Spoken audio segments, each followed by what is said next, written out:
Dish बघून तुम्हीही झालात ना थक्क. आपण बनवलं आहे नाचणीची भाकरी आणि वांग कोळंबी सुक्क, ज्यासाठी कोळंबी इथे मस्त सोलून घेतले आहे. वांग आणि बटाट्याचे आपण असे उभे काप पाण्यामध्ये चिरून ठेवले आहेत.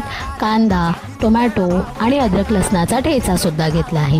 एका पात्रामध्ये आपण तेल गरम करून घेतलं आहे, ज्यामध्ये आपण कांदा मस्तपैकी शिजवून घेणार आहोत. जसा आपला कांदा डन होतो त्याच्यामध्ये आपल्याला टाकायचं आहे अद्रक आणि लसणाची पेस्ट. इकडे मी घरगुतीच ठेचा बनवून घेते. बाहेरची जी पेस्ट असते त्याच्यामध्ये वेगवेगळ्या प्रकारचे केमिकल्स असतात, जे की तुम्हालाही माहिती आहे आपल्या शरीरासाठी हानिकारक आहेत. त्यामुळे घरच्या घरीच तुम्ही बनवत जा. पुढे इथे टोमॅटोही डन करून घेतला आहे आपण.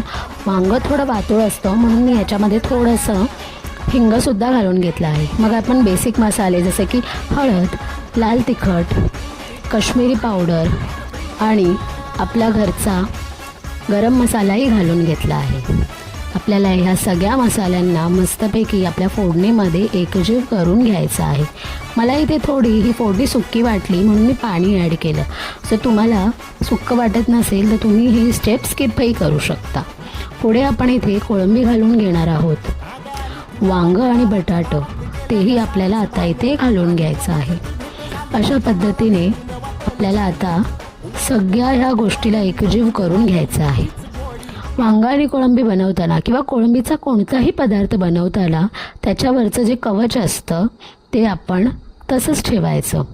इथे शिजवत ठेवताना मी लो टू मिडियम फ्लेमवर ठेवलं आहे आणि वरतून पाणी ठेवलं आहे, कारण की मी इथे स्टीलचं पात्र घेतलं आहे आणि स्टीलचं पात्र पटकन खालून जळू शकतं, म्हणून थोडंसं पाणी ठेवून मी इथे शिजवून घेतलं आहे आपलं सगळं मिश्रण. तुम्ही बघू शकता आपलं जे वांगं आहे ते छान पद्धतीने इथे शिजून झालं आहे. शेवटचं इथे मी ह्याच्यामध्ये आपल्या पाट्यावरचं वाटण घालून घेणार आहे. पाट्यावरचं वाटण त्याची चव खूप वेगळीच असते, हे मी ह्यातल्या व्हिडिओमध्ये सांगितलं होतं. थोडंसं पाणी वगैरे घालून मी ह्याच्यात आता शेवटी मीठ घालून घेणार आहे. आणि बस अशाच पद्धतीने आपलं वांगं कोळंबीचं सुक्क तयार झालं आहे. ह्याला मी सर्व केलं आहे नाचणीच्या भाकरीसोबत.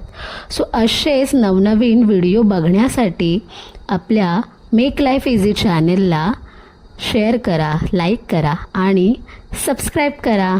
थँक्यू.